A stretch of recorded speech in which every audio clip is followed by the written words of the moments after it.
Hello everyone, Juxtaposition here. Today's video we're going to discuss clandestine service crisis actors, which are very necessary and essential to all nationally presented events, whether they be hoaxes or actual events where people are harmed, frightened, terrorized, or murdered. It is critical that crisis actors be injected into the story at the point of delivery and then in the weeks, months, and years following the event to anchor bias and to create fake news, which will then become fake history, a fake historical record, which will include fake actors who pretend to be witnesses or witnesses that didn't see anything. It doesn't really make any difference. They're being paid money to act and read a script. We're also going to discuss military designed and constructed and excavated real estate properties to create a complex for staged events. Key word here, staged, means that like having an amphitheater, that you're going to present a series of theatrical shows and you need a stage to perform them on, which includes the orchestra pit. The reason it's an orchestra pit, people, is that you want to hear the beautiful music to score the production, but you don't want the musicians to interfere with the view of the audience. So the audience looks over the orchestra pit and the orchestra does not obscure the view that you see. You hear the sounds, but you don't see the oboe player. You don't see the kettle drummer. You don't see the conductor. He's in the pit. Little theatrical black magic tricks. But they serve a purpose. Everything serves a purpose. That's what we're going to talk about today. Now, let me give you two quotes just to kick it off. I like to be professional about my my programs. And, okay, William Shakespeare, perhaps you've heard of him, right? He was quoted as saying, "All the world's a stage, and all the men and women merely players." This means that the world is like a stage show, and that the human beings are merely actors in the show. Think about that for a second. That's very important. Now, my second quote is coming from Aaron Valente, attributed by her mother, who last spoke with Aaron Valente age 33. Okay, and that was at 10 p.m. California time, Pacific Standard Time. I was 1 a.m. in the morning, October 8th, 2019, in New York State, where Aaron Valente had her parents had their wedding anniversary, which was October 7th. Aaron Valente was last seen alive at 2500 Sand Hill Road. That's important because that's the parking lot where Doug Leone of Sequoia Capital, that's where he parks his car. That's where KKR headquarters is. That's where Sequoia Capital is. That's where the capitalization of FTX was hatched, in that parking lot, in the building, for all I know, it was hatched in the parking lot. Okay? You can see it only lasted 3 years, a 3-year psychops. Anyway, nowhere in that story with my fake news do I ever hear the words Sequoia Capital or Doug Leone. And I think that's deliberately on purpose because they don't want the material players to be included in the story, which is now going to be this Sam Bankman French fry story on the Stanford University campus, which, by the way, is walking distance across the street from 2500 Sand Hill Road. Doug Leone's at 2800 Sand Hill Road. Now, but you could throw a baseball from 2500 to 2800. It's the same parking lot. So he's in that building, and Aaron was in the building, next on the other side. It's the same parking lot. Stop playing games. 2,800, 2,500, it's no difference. Different buildings. All right, so she was meeting a managing director of KKR, Jerome Kohlberg's company. But Jerome Kohlberg's company shares the same building as Doug Leone's Sequoia Capital. So when I say KKR, I'm using it interchangeably with Sequoia Capital because their world headquarters is in the same building at 2800 Sandhill Road, and they are the premier private, and the key word here is private, meaning secret, bankers for all the military corporations on the planet Earth. They are those two, and they piggyback on the similar deals. So just because they have different tax ID numbers doesn't mean they're not inextricably linked. And I'm telling you, they had a homicide on their property, and we've never heard any of them be interviewed. We've never known any of them to be a person of interest in a homicide, because the last place that Aaron Valente was seen alive was on their property. So you would think they'd be interviewed, but I don't think they have. Anyway, Aaron Valente said to her mother, "It's all a game. It's a thought experiment. We're in the Matrix. It's all a game. It's a thought experiment. We're in the Matrix." And that's after a 90-minute meeting with the managing director of KKR, Jerome Kohlberg's company. Now, Jerome Kohlberg had passed away, and I don't believe he was alive when that meeting happened with Aaron Valente. And the managing director was managing Excel KKR, so it wasn't the main company. It was one of the subsidiary entities. Anyway, he went to Harvard and Stanford, and what a surprise that is, right?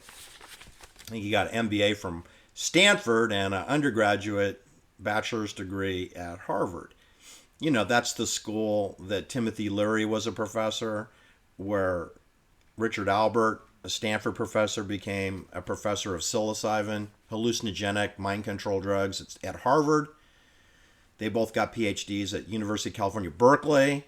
That's where Mae Brussel went to school. She also went to Stanford. That's where Dianne Feinstein went. That's where Rachel Maddow went when she was outed as a lesbian, was in her freshman year at Stanford, according to Rachel Maddow's crazy biography.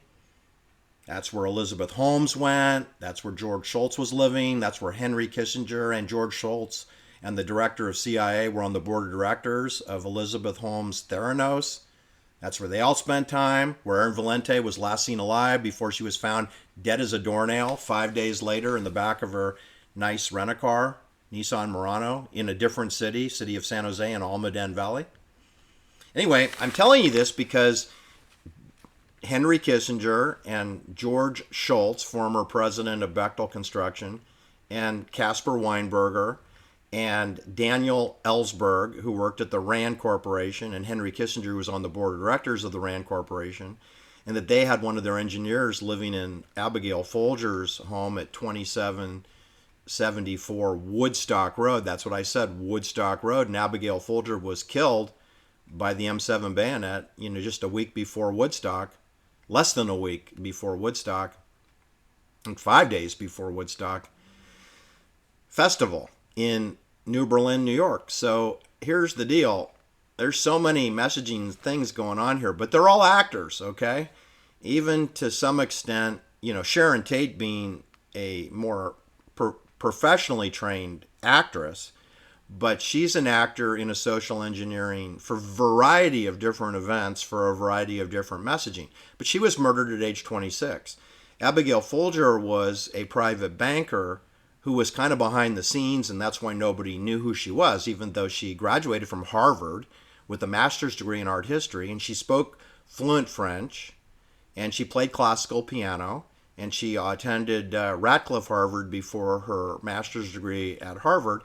So she was well known in Cambridge, Massachusetts. She was well known in Manhattan. She was working at the Gotham Book Mart, which is a Columbia University relationship.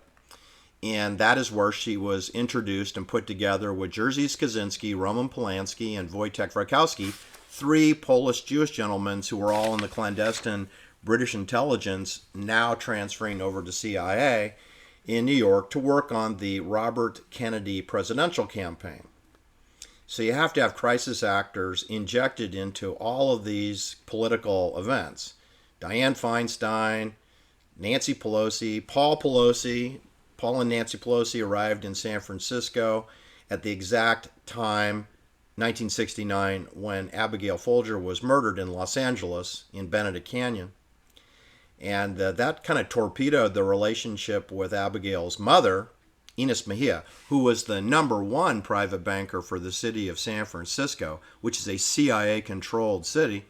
And I don't think Ines Mejia would probably be too motivated to do her job anymore, to have to work with scumbags like Timothy Leary and Jim Jones and Hunter S. Thompson and Ken Kesey and Bill Graham, who's really Wolf Grajanka, a Jewish man from New York, via Marseille, via Lyon, France, via Berlin, Germany.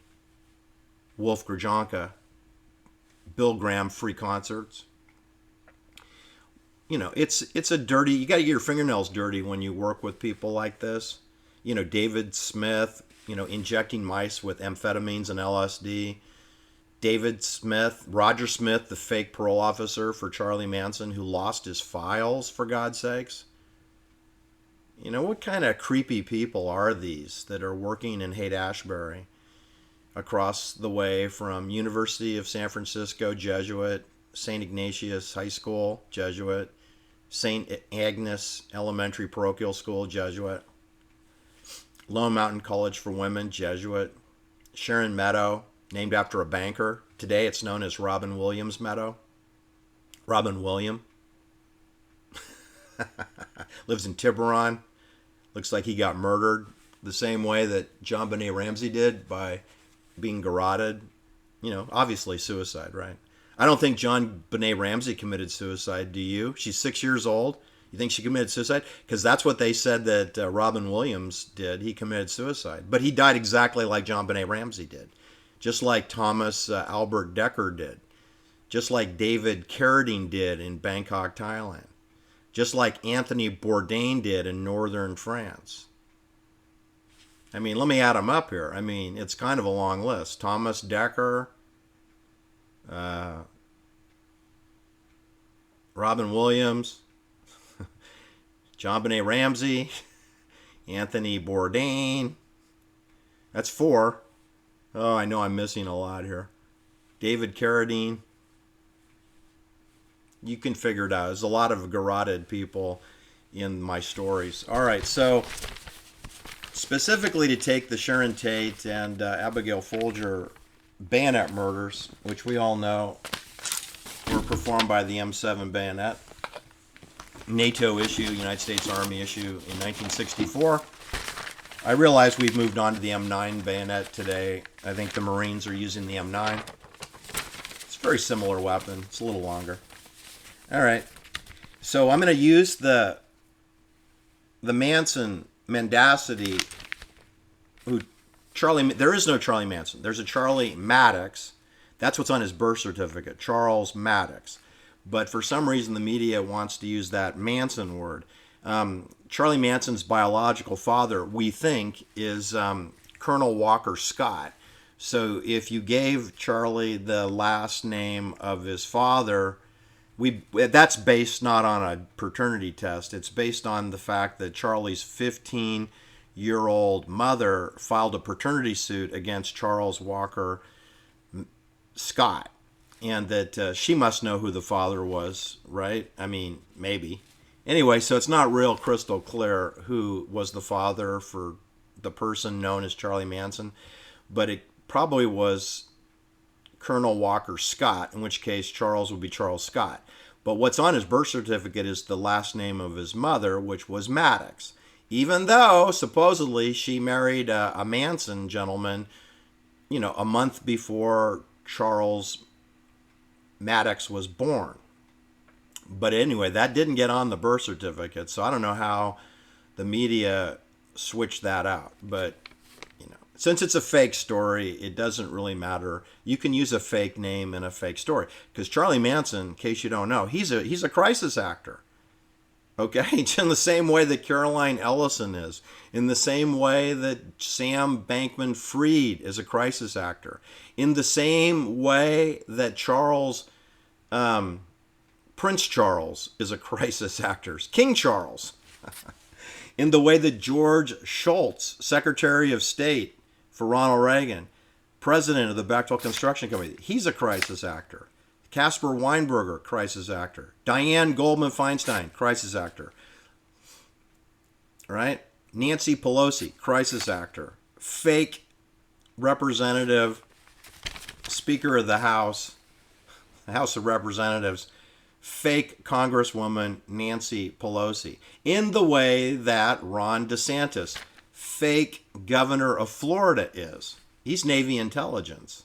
He's Harvard and Yale educated. Yale undergraduate, Harvard Law. Judge Advocate Office of Military Marshal Maritime Law expert. Prisoner Dilemma game, Guantanamo Bay. Ron DeSantis, crisis actor. So if you fall for his lines, he's reading a script. You know, he's a pretty good actor. But I mean, Ronald Reagan was a better actor. Ronald Reagan was a better actor than Ron DeSantis, right? And he was acting. Totally acting. So in all of the national events in my lifetime and before my lifetime, because we had the Spanish-American War, which was essentially brought about by a false flag attack known as the sinking of the USS Maine in the port of Havana, Cuba, on February 15th, 1898. Remember the Maine, and hell with Spain. And a couple months later, we had the Spanish-American War, which lasted about 4.5 months. But began on a fake, false sinking of the USS Maine, which killed 262 Navy seamen. So they killed Americans. Brought to you by William Randolph Hearst, who told his cameramen on the ground in Havana, you provide the photographs, I'll provide the war. That's how it works. That's called a staged event. So using Havana, the city of Havana, as a stage. Later, of course, that's where Jose Menendez's family, came to prominence. That's where Jose Perdomo came to prominence. He murdered John Lennon, but first he was a policeman in Havana. That's where Fidel Castro went to University of Havana, Cuba. That's where Frank Fiorini, who you know as Frank Sturgis, he was sent to Havana, Cuba, from Philadelphia, Pennsylvania, I think, to Miami, and then from Miami over to Guantanamo Bay, and then from there to Havana, and then to Guatemala, I think, to do some guerrilla training with Fidel, so they could do a staged event where he would overthrow General Batista, who works for the CIA, but so does Fidel Castro. See, so you just switch out the fake leader, and then you have a 50-year mendacity of the communists control Cuba, when the joke is that the United States Navy, where Ron DeSantis worked, they always have controlled Cuba since before February 15th, 1898. They wouldn't have been able to pull off the fake USS Maine sinking if they didn't control the port of Havana. So if the United States Navy controls the port of Havana in 1898, don't you think they controlled Cuba during the Cuban Missile Crisis and during the Bay of Pigs invasion and during the escape by Jose Menendez and Jose Perdomo in 1959 from the evil Fidel Castro? How could they have possibly escaped from Havana unless they had the United States Navy to transport them over to Miami or to New Orleans, where Carlos Marcello worked for CIA, and Santos Trapacanti worked for CIA in the drug business in Miami, Florida, where Ron DeSantis is now in charge. Well, the fake leader of Florida, because Ron DeSantis is not in charge. Just like saying Gavin Newsom, governor of California, fake governor of California. He's not in charge either. And neither is the fake senator from California known as Diane Goldman Feinstein. She's not in charge either. Anyway, so in case of the Sharon Tate murders, there are so many crisis actors in the Lena LaBianca side and on the Sharon Tate side. I'm going to focus on the Lena LaBianca side since I'm the only one who is focused on the Lena LaBianca, event. But it goes two ways. So William Shakespeare said, all the world is a stage. So you have to have a stage. So you know that Benedict Canyon is a military design complex. There's only 107 106, 107 homes in Benedict Canyon, which includes Angelo Drive, which you probably haven't heard of, and it includes Sunbrook Drive, which you definitely haven't heard of. Oliver Stone's heard of it. I've heard of it. Timothy Leary's heard of it, but you haven't. Sunbrook Drive. Then, of course, you have the antithesis of it called Shady Brook Drive. We have Shady Brook Drive, which is off Cielo Drive. Sunbrook Drive's off Angelo Drive. All right, so stay with me. That's part of a military complex, because if there's 106 homes minimum in Benedict Canyon, I'm telling you right now, half of them are controlled by the United States military. Clandestine services control half the homes in that zip code, 90210, Beverly Hills. That means they're all surveilled, and they all have some military purpose. If necessary, they're going to be a Shakespearean stage for an event, like Cielo Drive became, although it's really on Bella Drive, but let's just go with the 50 year of mendacities that it's Cielo Drive. Cielo Drive off Cielo Drive. It's Bella Drive. All right. Waverly Drive, 3301 Waverly, which has been renumbered 3311 Waverly Drive today. If you want to Google it, it's 3311. Anyway, it's the same situation. Same exact situation. There are fewer homes in that neighborhood, and it's not quite the amphitheater that where Sharon Tate and Abigail Folger were killed. It's more of an amphitheater look. This is more atop the tallest hill in the Silver Lake area. The tallest place would be the murder scene, is really at the summit. The only place higher than where Lino and Rosemary LaBianca were bayoneted at 51 times. The only place higher than that is you got to go north across Los Feliz Boulevard and into Griffith Park, where Lino lived. Lino and Rosemary lived in Griffith Park. They lived at 4043 Woking Way, which was the Walt Disney Grand Mansion of 6,188 square feet with a tennis court, below the Hollywood sign, which is in Griffith Park. And the elevation over there is kicks up to, they have an observatory and the Hollywood sign. That's actually a higher elevation than Waverly Drive, where Lino and Rosemary were killed.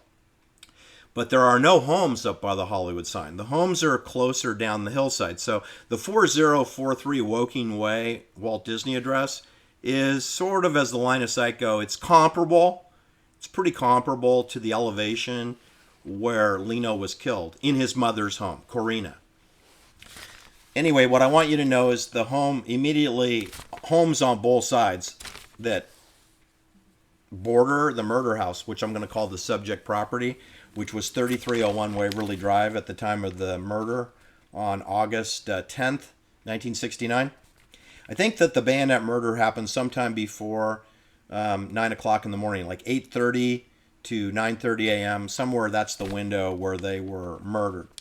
And that it's not just bayonet involved. It'd have to be a stun gun and chloroform, because Lino had at least 6 weapons that would have been loaded in that house, 2 rifles and 4 pistols. So he couldn't get to his weapons. He's 6 feet tall, 235 pounds, military policeman trained, United States Army. So he is not going to go quietly. So you got to pacify him.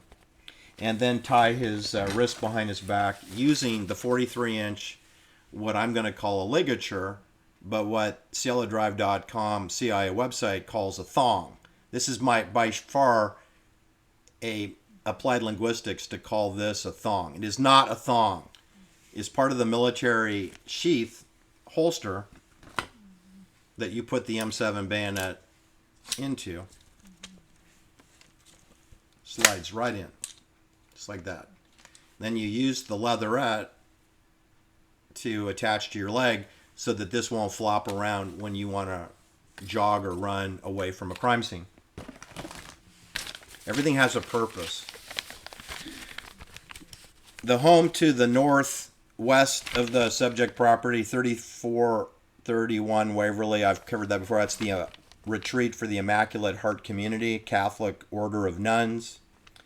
It's mostly vacant property. That's where I think the surveillance crew for the clandestine services would be using that property the night before and the time of the murder, the morning of the murder. The home to the southeast of the subject property, 3267 Waverly Drive. That's 2 homes. The one home, 5,455. There's only one mailbox for both homes. It has an in-law unit, which is approximately 1,600 square feet. It's about the same design of 3301 Waverly, where the La Biancas were killed. Those homes were constructed in 1922, and so was the homes next door. 3267, that was also constructed in 1922. And I'm going to say that they're doppelganger twins. The in-law unit, which is probably 1,650 square feet, is a 2-bedroom, 2-bath unit, just like the La Bianca murder scene. 2-bedroom, 2-bath, 1 level, no swimming pool. And there was no swimming pool next door either at 3267 Waverly Drive. And the bigger home is 6 bedrooms, 5 bathrooms, 5,455 square feet. Now, at that time, the registered owner of the home, according to the proper records, was Julia Pasella, and her son lived with her on the property, Leonard Pasella. Leonard was a criminal defense lawyer, and his clients were the Straight Satan's Motorcycle Group, which, in case you don't know, that's the CIA drug distribution motorcycle club for Los Angeles County. Now, the CIA also has a second motorcycle club known as the Satan's Slaves. They operate in drug distribution San Fernando Valley, which is the porn center. From Burbank, Van Nuys, Chatworth, Encino, Hidden Hills, West Hills, Calabasas, Woodland Hills,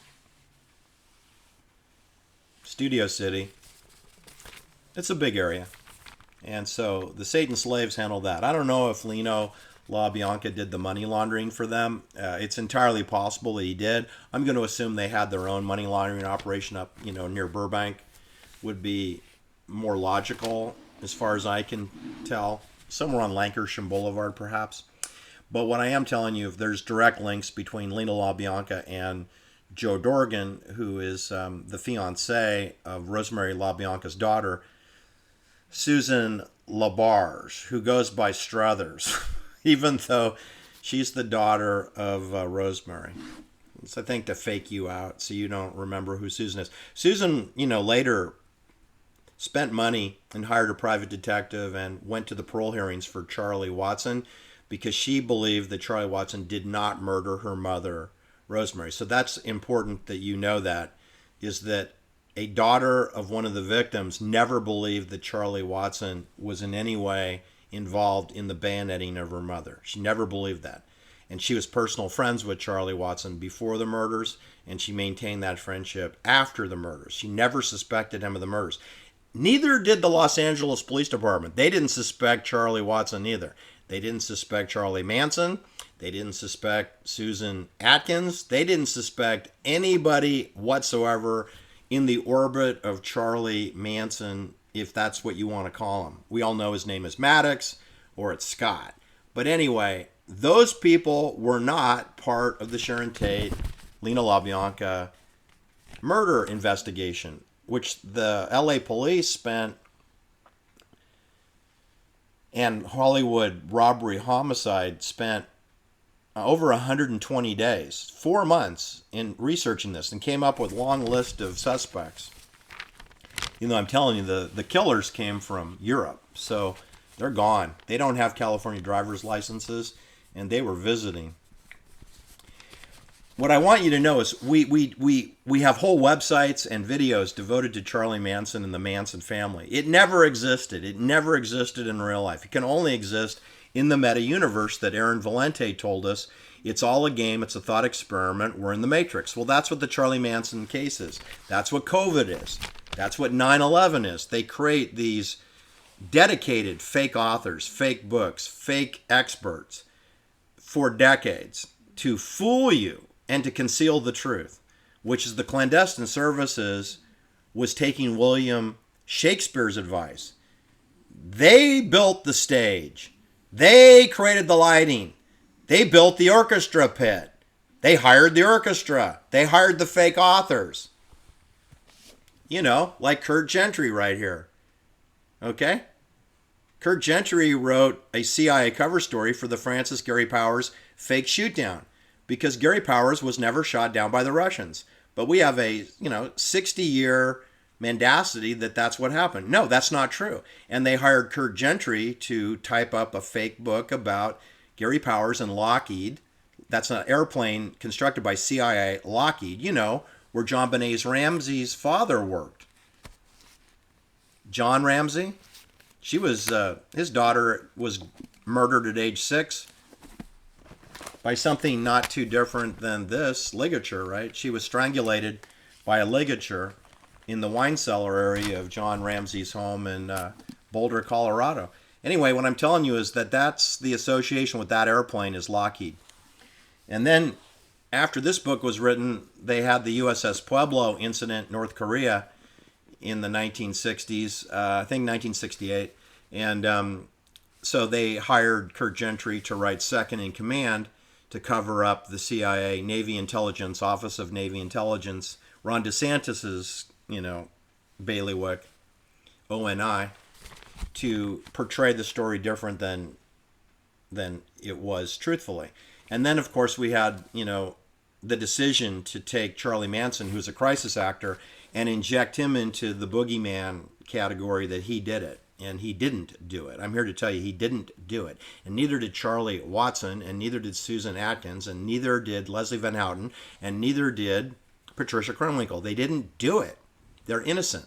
I'm sure they all have alibis. You just never heard their alibis because they were never given an opportunity in maritime law to present a defense. They were never granted an opportunity to defend themselves. They never had a defense lawyer who represented them in a zealous way. They never got to ask all the cross-examined questions that should have been asked. They never called a single witness. So they never had a case. They never had a chance. And they had a hanging judge named Charles Older who was killing Japanese pilots before Pearl Harbor out of Burma, where the opium is. Charles Older. Flying Tiger. Ace. All right, so here's what I want to tell you, and then I'm going to sign off, is there are so many fake people associated with the Lena LaBianca relationships and the Sharon Tate, Abigail Folger, Benedict Canyon Hollywood relationships that there's literally hundreds of people who could have been arrested, arraigned, and convicted of the murder of Sharon Tate or Abigail Folger or Lena LaBianca. They would not have been guilty of it. It's just somebody had to be rounded up, right? Because if it's a NATO soldier who's in continental Europe and has no California residency, you're not going to get that person, you're not going to know who they are, and you're not going to extradite them here, and you're not going to have a legitimate trial. Because we never do, especially not in a clandestine services trial. I mean, you can't even get the McMartin School trials resulting in a conviction or an acquittal. And you couldn't do that with the Rodney King beating. And you couldn't do that with the Jose and Kitty Menendez murder trial either. You got 2 mistrials, and then you got 2 convictions. But it took multiple efforts to get that done, and those boys are innocent. Okay? So, of course, it's presided over by one Jewish judge by the name of Sidney Weissman, right? So, you talk about the judge that couldn't shoot straight, right? I mean, Judge Older, he had one chance and he got it right. It's the wrong result. He got the wrong result, but that was the point, to get the wrong result. Let me give you some names of some people who lived in the home next door to Karina LaBianca, who lived in that house, because Lena lived in the Walt Disney Mansion under the Hollywood, sign.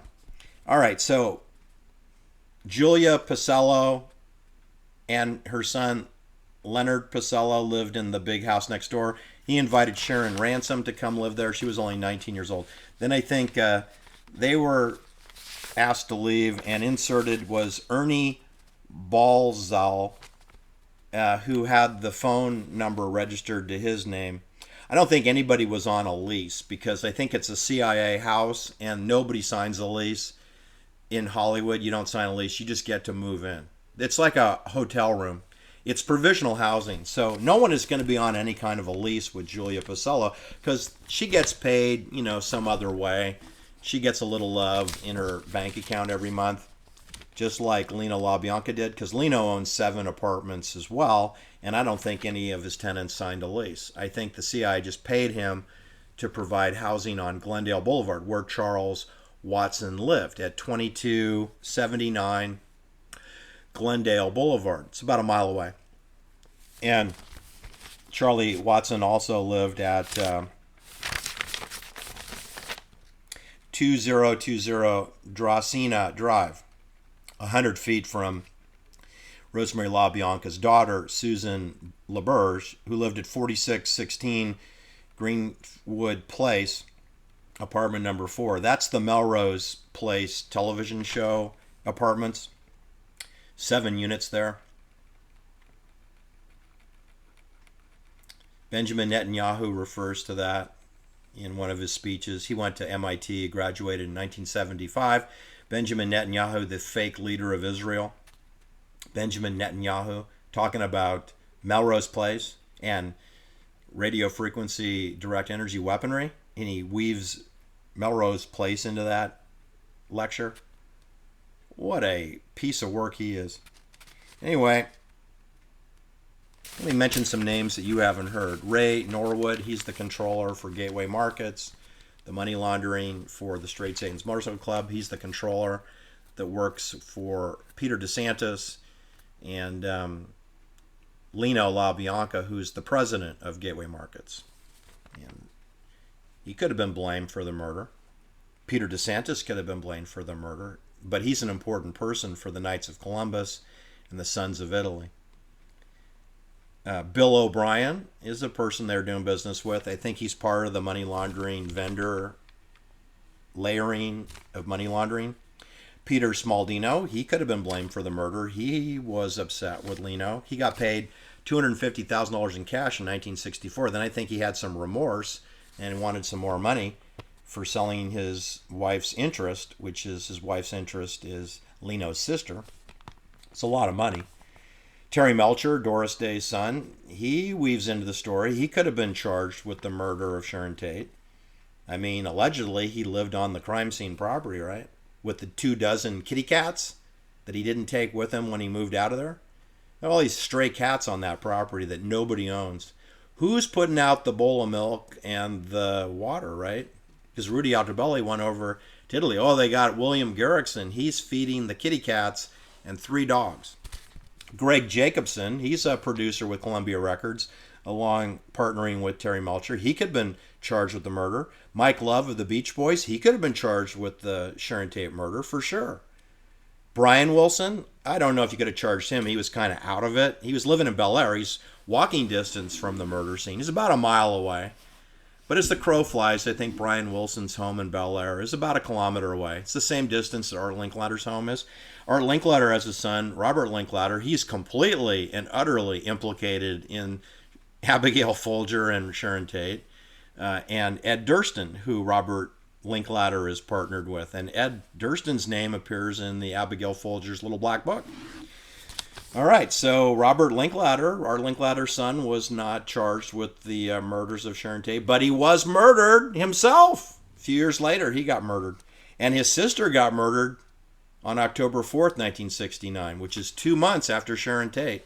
Robert Linklater's sister, Diane, was thrown out of a 6th-floor apartment, the Shoreham Towers, in front of 1211 North Horn Avenue Apartments, which is a apartment building with 16 units for clandestine service soldiers that live there rent-free in 700 to 800 square foot apartment units, 1-bedroom, 1-bath units.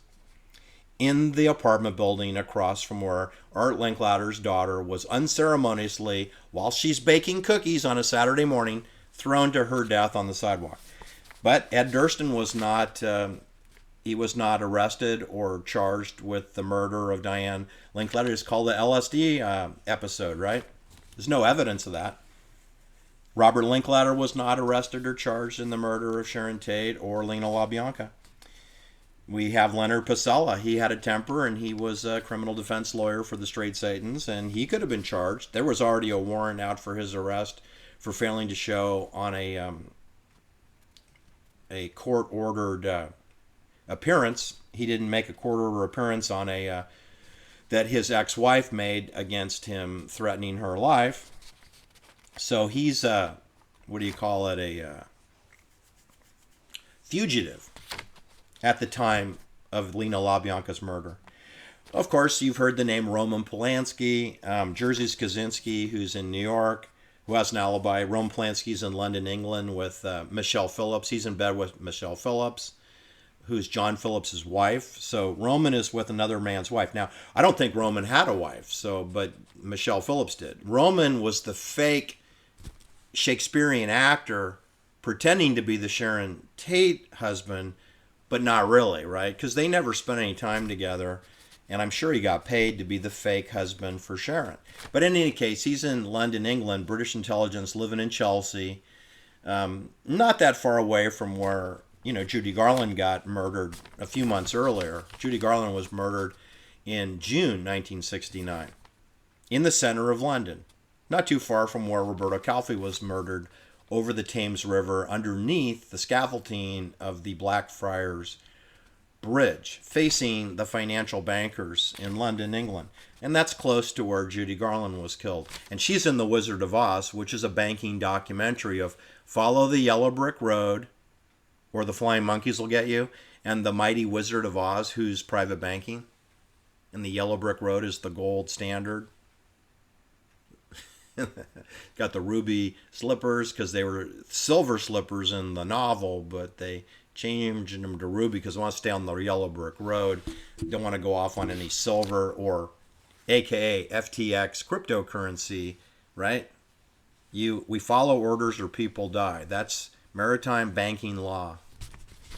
Don't talk to me about no ruby slippers. Wojtek Frykowski, he's friends with Roman Polanski and Jerzy Kaczynski. Grew up in Jerzy Kaczynski's village in Poland. These are all Polish Jewish people. Similar as Diane Feinstein, her grandparents came from this area of Poland. Diane Goldman Feinstein, she's Polish Jewish also. All right.